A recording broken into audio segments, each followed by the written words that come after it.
बिस्मिल्लाहिर्रहमानिर्रहीम, अस्सलाम वालेकुम। हकीकत टीवी साइंस एंड हेल्थ में खुश आमदीद। आपको कहा था ट्रंप का प्लान इतना अनरियलिस्टिक है, इतना अनरियलिस्टिक है। आप देखेंगे कि नेतन्याहू के साथ हाथ हुआ है, उसके साथ फ्रॉड हुआ है, उसके साथ ऐसा गेम किया है अमेरिका ने कि सारी जिंदगी ये याद रखेगा।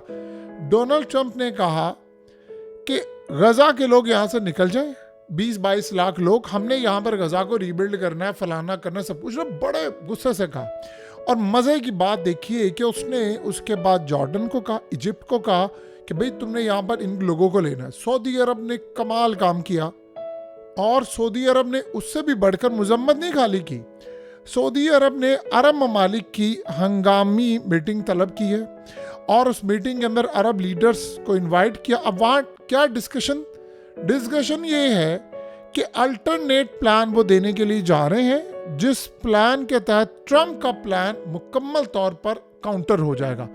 अब मजे की बात सुनिए, आज ट्रंप ने क्या कहा। ट्रंप ने कहा है कि मेरा जो गजा का प्लान था वो बड़ा अच्छा था, लेकिन मैं बड़ा क्लियरली बता दूं, मेरा सिर्फ ओपिनियन है, रिकमेंडेशन मैंने की थी कि ये कर लें, मैं उसको इम्पोज नहीं कर रहा, उस पर अमल दरामद नहीं करवा रहा, और सिर्फ वो मेरी रिकमेंडेशन थी, गुजारिश थी।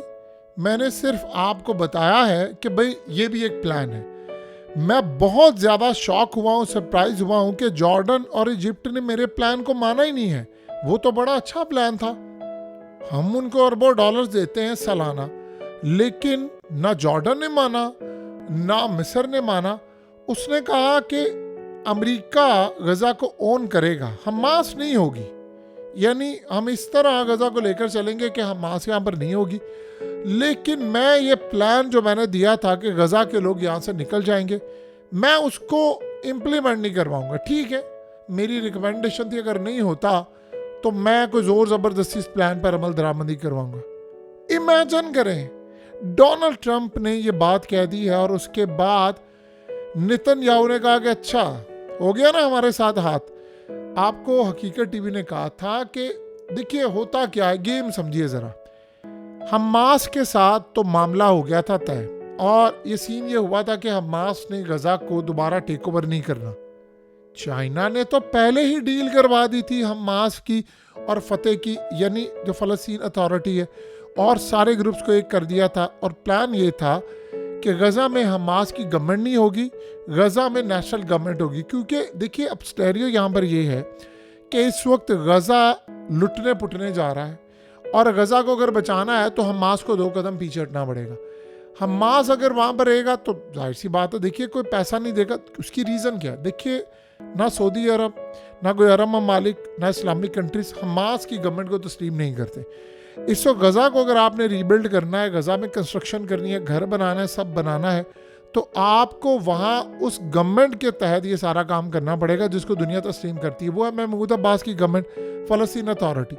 चाइना ने इन सब की डील करवा कर कहा कि आप एक बनाएंगे नेशनल गवर्नमेंट, उसको सारे मिलकर ऑन करेंगे गजा के अंदर, हमास भी उसमें शामिल होगी, यानी जैसे इत्तेहादी गवर्नमेंट होती है, वजीर शामिल कर लिया, ना भी हो तो बैक होगी, चाइना उसको बैक करेगा, और इस सूरत हाल में वो गजा के अंदर रहेंगे ताकि रीबिल्ड काम शुरू हो सके। अब सऊदी अरब इसको तस्लीम करता है, अरब ममालिक करते हैं, अमेरिका करता है, चाइना, इसराइल, सारे ही करते हैं उसको। यहाँ खेल बड़ा मज़ेदार हो गया है।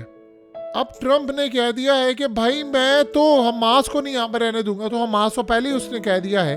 आपको पता है हमास ने कहा है कि आप गजा को रीबिल्ड कर लें, यानी ये जंग को मुकम्मल तौर पर बंद कर दें, हम सारे कैदी वापस दे देंगे, और उसके बाद हम यहाँ पर रूल नहीं करेंगे, ये हमास ने कहा। और उनका बिल्कुल ठीक है, आप वक्ती तौर पर यहाँ से निकल जाए 5-7 साल, लेकिन दुनिया छोटी ले इस बात की कि इसराइल कब्जा नहीं करेगा। ये बड़ी कमाल बात है। देखिए सारी सूरत हाल के अंदर सबसे बड़ा जो यहाँ पर मामला सामने आया है वो है खेल बड़ा ज़बरदस्त दिलचस्प मरले में दाखिल हो गया है। और मामला ये है यहाँ पर इसराइल के लिए सबसे बड़ा झटका ये है कि डोनाल्ड ट्रंप ने, देखिए कुछ प्लान होते हैं जिसमें आपने सिर्फ अगले को प्लान दे दिया, यानी आपने कह दिया कि भाई हम आसमान से तारे तोड़ कर रहेंगे, अगला कह दिया भाई ठीक है लेकर आओ, भाई लेकर आओ। फिर ये सिर्फ बकवास कहानी होती है, सिर्फ आपने एक वक्त गुजारी करनी होती है।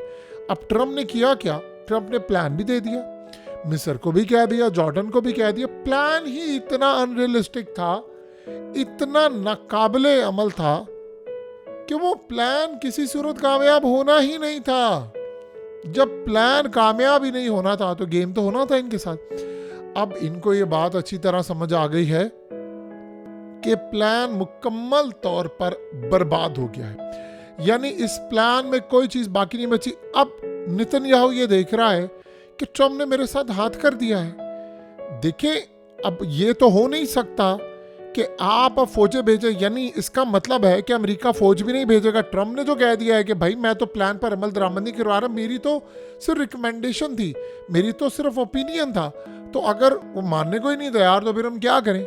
अब वहां से तो आप जबरदस्ती निकालें। अब आप पर्चे तो बांट रहे हैं, अब पर्चे आप फेंक रहे हैं, उस पर सूरह बकरा की आयत भी लिखी हुई है।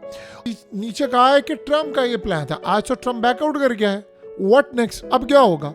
हाथ हो गया ना उसके साथ। अब एक ही सूरत है कि इस्राइल वहां पर फौजें रवाना करे, ऊपर से करे बमबारी। तो जब बमबारी होगी, याद रहे इस दफा अगर ये बमबारी करते हैं तो इस दफा लड़ाई बड़ी खतरनाक होगी, क्योंकि गजा के जो लोग वापस आए हैं उनके घर वालों ने बदला लेना है। किसी का बाप मारा गया, किसी का पूरा खानदान, माँ बहन बेटी बीवी सारे मारे गए हैं, भाई मारा गया है, उन्होंने बदला लेना है। किसी का दोस्त मारा गया है, उन्होंने बदला लेना है। अगर इस्राइल आ गया तो वो सारे हमास के साथ शामिल हो जाएंगे और इस दफा फोर्स दुगनी होगी। और इस दफा याद रखिएगा, हमास ने जो कह दिया हम पीछे हट जाएंगे, कह दिया उसे क्या जंग बंदी करो, तो अमेरिका इस दफा असला भी नहीं देगा। इस दफा ट्रंप असला नहीं देगा कि जो असला पहुंच रहा है उनके पास, ये तो पुराना जो उनका मामला था वो था, जो बाइडेन दौर के अंदर कॉन्ट्रैक्ट हुआ था, ये वो असला था। तो कॉन्ट्रैक्ट तो अब आपने दिया है, अब आप उसको रोक नहीं सकते। तो इस सारी सूरत हाल में आप देखें यूक्रेन की हालत, आप देखें ट्रंप करता क्या है, यूक्रेन से बैकआउट करता है तो यूक्रेन जबरदस्त धड़ाम से नीचे गिर जाता है, बिल्कुल मुकम्मल तितर बितर। अब वहां पर जंग बंद हो रही है। सऊदी अरब में मुज़ाकरात हो रहे हैं, यूक्रेन को बुलाया ही नहीं है। ट्रंप कहता है कि यूरोप के लीडर्स नाराज हैं कि हमें मुज़ाकरात में बुलाया नहीं। कहता 3 साल जंग लड़ते रहे हैं, यूरोप वालों ने कोशिश की इस जंग को बंद करने की, क्योंकि वो चाहते ही नहीं थे, उनको फायदा था। और इस सूरत हाल में वो चाहते थे जंगें होती रहें और अमेरिका फंसता रहे, क्योंकि अमेरिका पैसा दे रहा था। अब हम इनको क्यों बुलाएं, मैं क्यों बुलाऊं यूक्रेन को। यूक्रेन ने कोशिश की, इवन के रूस ने कह दिया है कि हम यूक्रेन को शामिल करेंगे, लेकिन अंदर खाते अमेरिका और रूस ने वो टेबल पर बैठे सऊदी अरब में। मजे की बात आप देखिए कि सऊदी अरब भी चाहता था यूक्रेन शामिल हो, चाइना भी चाहता था, लेकिन इन्होंने दोनों ने इनकार कर दिया। कहा जी नहीं, डील हमारे दरमियान होगी, क्योंकि ट्रंप ये बात समझता है कि असल में जो लड़ाई और ये जंग है, ये सारी की सारी टोटली जो जंग है वो अमेरिका की शय पर लड़ी जा रही थी। अब आप 2 मिनट के लिए आ जाए गजा के साथ ही, गजा की जंग सारी अमेरिका के बलबूते पर लड़ रही है। और ट्रंप इस सारी सूरत हाल में आपको कहा था बैकआउट करेगा, अब कर गया ना बैकआउट। अब आहिस्ता आहिस्ता वो कहेगा भाई नेतन्याहू को मैं क्या करूं, मिस्र मान नहीं रहा और ये बाकी नहीं मान रहे। अब आप बताएं, आप गजा में फौज भेजेंगे इस्राइल, तो फौज की तो इंड से इंड बजी हुई है पहले ही। अब आप क्या करेंगे, अब आपके पास क्या सोल्यूशन है, लड़ाई, तबाही, और तो आपके पास कोई हल नहीं है। तो आपको ये काम करना पड़ेगा, आपको ये मामला सामने रखने पड़ेंगे। इस्राइल को ये बात समझ आ गई है कि मैं अकेला नहीं लड़ सकता। अब मसला सारा ये है कि नेतन्याहू का 2035 का प्लान था गजा का। अब गजा अगर रीबिल्ड होना शुरू होता है, जैसे सऊदी अरब और बाकी प्लान बना रहे हैं, तो गजा तो नया बन जाएगा। और गजा सारा किसके हाथ में आएगा बताए ना, तो सारा गजा के हाथ में आएगा। और वहां पर चाइना फिर महमूद अब्बास से डील करेगा, ठीक है भाई मैं यहाँ से गैस और ये चीज़ें निकालता हूँ, जैसे अफगानिस्तान से डील की, तो इनके हाथ से तो गेम निकल गई। तो कुल मिलाकर अगर हम सारी सूरत हाल का जायजा ले तो असल में नेतन्याहू के साथ हाथ हो गया है। आज वो रो रहा है जी बच्चे मार दिए फलाना बीबाज ये वो, जबकि हमास ने कहा भी हमने तो मारे ही नहीं है, ये तो नेतन्याहू ने मारे हैं। तो सारी सूरत हाल को अगर आप देखेंगे तो आपको एक बात समझ आएगी, इनके साथ गेम हो गई है, इनके साथ बड़ा हाथ हो गया है। और नेतन्याहू को ये बात समझ आ गई है कि मुझे बुरी तरह तबाह किया गया, मुझे फंसाया गया है, मुझे बेवकूफ़ बनाया गया है, और वो बेवकूफ़ मैंने बनना नहीं था।